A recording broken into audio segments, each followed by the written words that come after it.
Wandoor Vaniyambalam railway മേൽപ്പാലം നിർമ്മിക്കുന്നതിനുള്ള ഭൂമി ഏറ്റെടുക്കൽ നടപടികൾക്ക് ഭരണാനുമതി ലഭിച്ചതായി റവന്യൂ മന്ത്രി എ പി അനിൽകുമാർ അറിയിച്ചു. മേൽപ്പാലം നിർമ്മാണത്തിനായി 63.11 ആഴ്സ് ഭൂമി ഏറ്റെടുക്കുന്നതിനാണ് റവന്യൂ വകുപ്പ് അനുമതി നൽകിയത്. പ്രദേശത്തെ 209, 212, 213, 376, 377, 379, 380 എന്നീ സർവേ നമ്പറുകളിൽ ഉൾപ്പെട്ട ഭൂമിയാണ് ഏറ്റെടുക്കൽ നടപടികൾക്കായി പരിഗണിക്കുന്നത്. ഭൂമി ഏറ്റെടുക്കുന്നതിനുള്ള തുടർ നടപടികൾക്കായി ലാൻഡ് അക്വിസിഷൻ വിഭാഗത്തെ ചുമതലപ്പെടുത്തിയിട്ടുണ്ട്. 2013 ഭൂമി ഏറ്റെടുക്കൽ നിയമത്തിലെ വ്യവസ്ഥകൾ പ്രകാരമാണ് നടപടികൾ ആരംഭിക്കുന്നത്. പൊതു താൽപര്യവും വികസന ആവശ്യങ്ങളും മുൻനിർത്തിയാണ് ഭൂമി ഏറ്റെടുക്കൽ.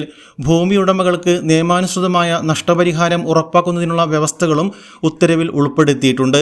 വാണിയമ്പലം റെയിൽവേ ഗേറ്റിലെ ഗതാഗത കുരുക്ക് കുറയ്ക്കുന്നതിനും യാത്രാ സൗകര്യം മെച്ചപ്പെടുത്തുന്നതിനും ഏറെ പ്രാധാന്യമുള്ള പദ്ധതിയാണ് റെയിൽവേ മേൽപ്പാലം.